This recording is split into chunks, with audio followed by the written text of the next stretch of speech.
Hi, I'm Doug Cotter. I'm the Director of Admissions here at the Gallo School in South Wales, New York. Thank you very much for coming and joining us on this video tour of our campus today. There's a little overshot of our quad and our athletic facilities and a few of our buildings, and I'll talk a little bit more about them as we go. These are our students. This is the most important thing we have at the Gallo School. If it wasn't for the students, these buildings would just be empty shells. Main is the oldest building we have here on campus. When the school first opened in 1926, it was everything: dorm, dining hall, and athletic center. Currently, it houses our Reconstructive Language Department. Reconstructive Language is our Horton-based phonics program, designed by Peter Gow and Dr. Samuel T. Horton himself.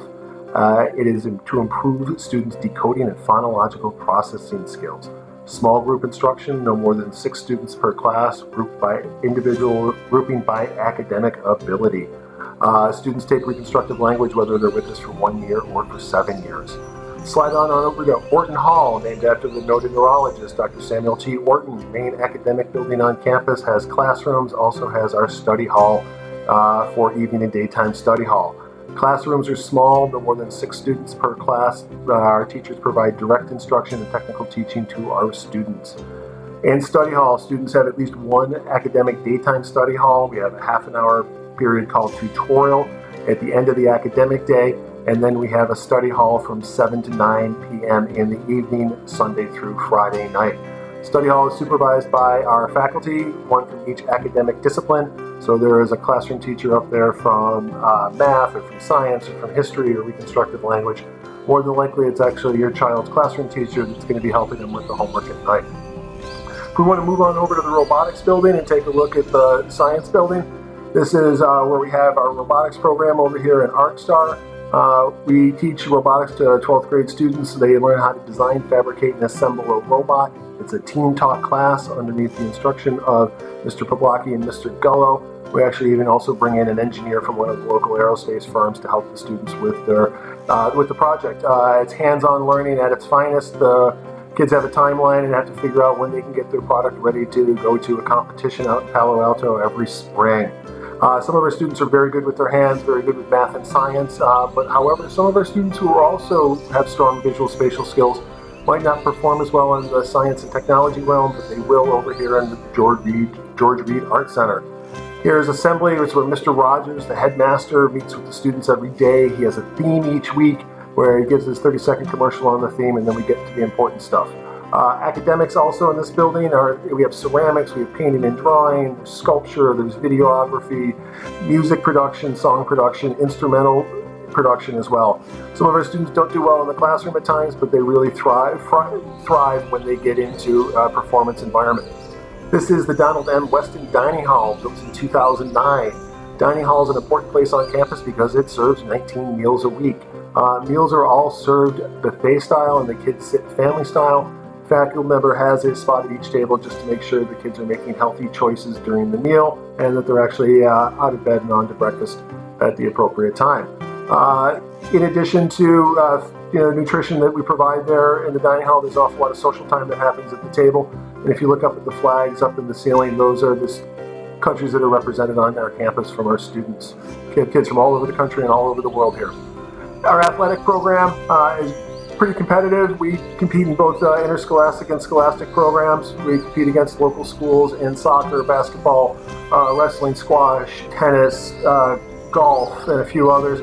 But we also have an intramural program, fitness and conditioning, for all different skill levels. We make sure, regardless of the kids' athletic ability, we want to make sure to get them outside and have some run-around time during the day. Most of our athletics take place over here in our athletic building. We call this the Gow Center, 50,000 square feet, built in 2002.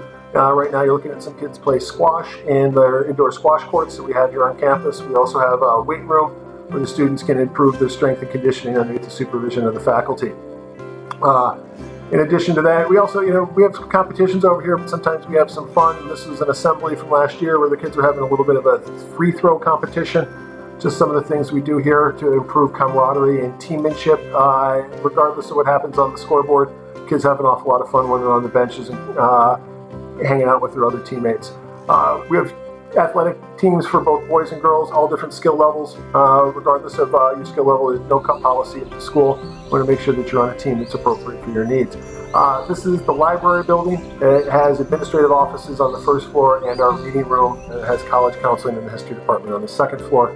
Reading room is a place for the kids to come and work in a little bit more of a relaxed atmosphere. They can sit on the big comfy couches and get their homework done or get prepared for the next assignment. This is one of our students, Tula, using her laptop to dictate a paper on a speech-to-text software package that we call Dragon Naturally Speaking. In addition to that, we have students who also use Kurzweil, which is a text-to-speech software package that bypasses what our students don't do well, decode and phonological processing, and tap into their comprehension skills. Sliding over from the athletic programming, we're going to look over in the residential hall. This is Rogers Ivy. This is one of our dorms on campus, built in 2015. This is for upper school boys. All the kids are housed in two-man rooms. Rooms are very large and spacious. This is also the commons room that they have on each floor. Dorm rooms, like I said, are large and spacious, plenty of light, plenty of storage underneath the beds and the closets. In addition to that, there's plenty of outlets for all the electronic toys students bring to campus. Dorm time is a good place to hang out, whether we're playing video games or just chilling and hanging out with each other. This is Whitcomb. This is one of our lower school boys' dorms. This is Ellis. This is our upper school girls' dorms. And this is a shot from Cornwall, our lower school girls' dorms. All of our girls' dorms are converted houses. Gives the girls a little bit more of a home-like setting while they're here at the Gauss School.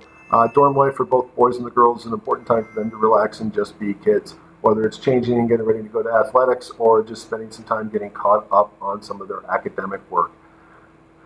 Thank you for coming and visiting here at the Gauss School. Take care.